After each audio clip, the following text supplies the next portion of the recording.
Ռոբերտ Քոչարյանը բերվել է դատարան, որովհետև միջնորդությունը կալանքի եւ ձերբակալված անձը միաժամանակ են ներկայացվում դատարան, գործը մակագրվել է այսօր դատը կքննվի 8:30, նյութերը նոր են ստացել, չենք հասցրել ծանոթանալ, 2 ժամից մոտավորապես է եւ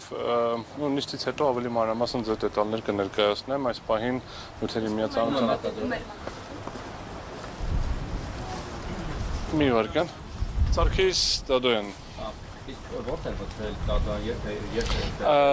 ձերբակալված անձը միշտ հետևով հետևի մուտք Ես երբ որ իմացել ենք որ տեղափոխել են, մենք ներկայացել ենք, եկել ենք ցանալու Նայեք, պարոն Քոչարյանը մի մոտ 2 շաբաթ առաջ, 10-15 քանի օր առաջ վիրահատություն էր տարել, դրանով էր պայմանավորված այդ ձերբակալման գործընթացում, քանի որ տենց ինտենսիվ գործողություններ էին, դրանով պայմանավորված առողջական վիճակի որոշակի սրացում կար, հիվանդանոցում էր, ես այս պահին վերջին հիվանդանոցից տեղափոխելուց առաջ վիճակի մասին տեղեկություններ չունեմ, միայն կարող եմ ասել, որ 3 դատական նիստը տեղի չի ունեցել, որովհետև բժշկական ցուցում է եղել, որ չի կարող տեղափոխվել, որովհետև կարող է վիճակի սրացում տեղի ունենա։ Իսկ այսօր ինչ է։ Ավարտեմ, ուրեմն վիրահատությունը ենթադրում է, որ մոտավորապես մի ամիս ռիսկային գոտի է եւս 3 ամիս պետք է հսկողության ներքո գտնվի անձը, այդ հետվիրահատական է, այսինքն ինքը ուսորտի վրա վիրահատությունը եւ համապատասխանաբար այդ փուլում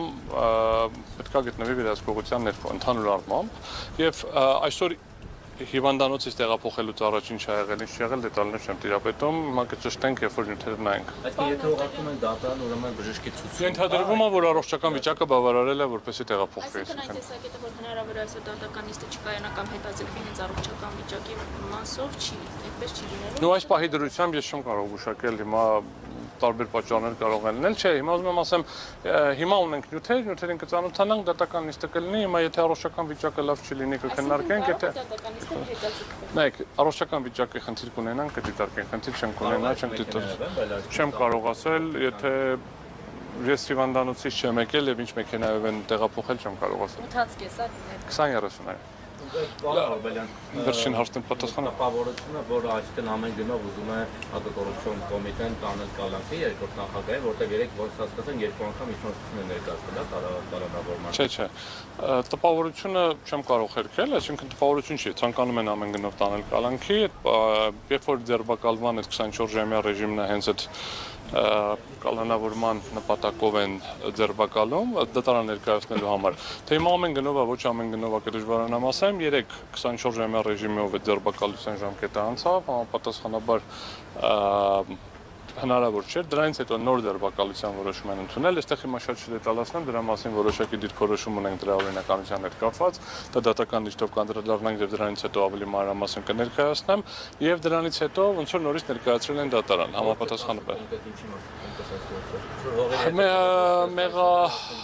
Մեղադրանք այնքանով ներողություն եմ խնդրում, թողնենք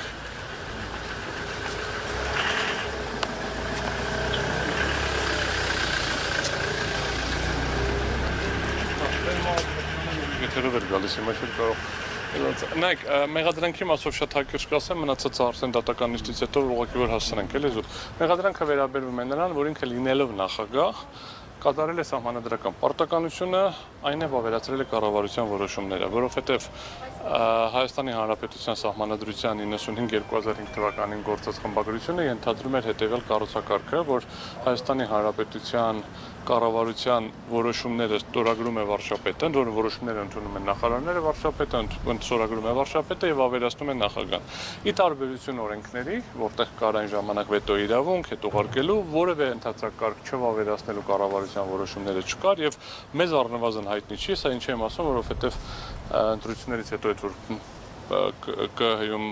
վարույթ էր եւ էլի նմանատիպ, մի էպիզոդը դրան էր վերաբերվում, հա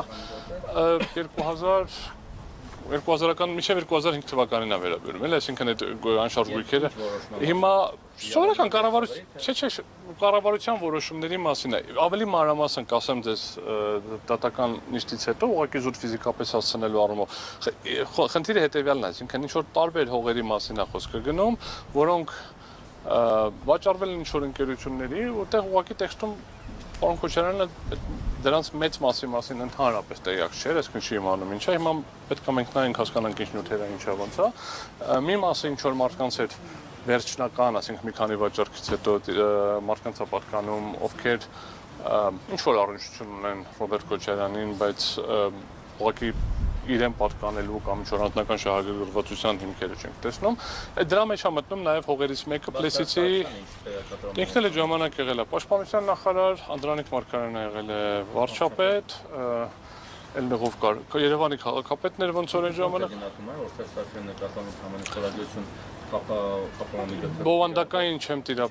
Բովանդակային չեմ տիրապետում,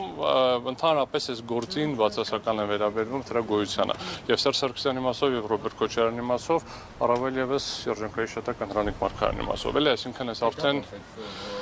քրեական դատավարության օրենսգրքի որոշակի տեխնիկական մեկնաբանության արդյունքով կիրառում են, որ առաջին դեպքը չի վերջին մի քանի ամսվա մեջ Գորիկ Հակոբյանի հետ դեպքում եղավ ոնց որ հայկարություններին մի քանի դեպք ունեցանք։ Ես ներողություն եմ խնդրում, 8 անցքես, երբ որ մենք կգանք նիստը կլինի, նիստից հետո եթե այստեղ կլինեք հետաքրքիր կլինի հարցերին կպատասխանեմ։ Ձեզ լավ երեկո։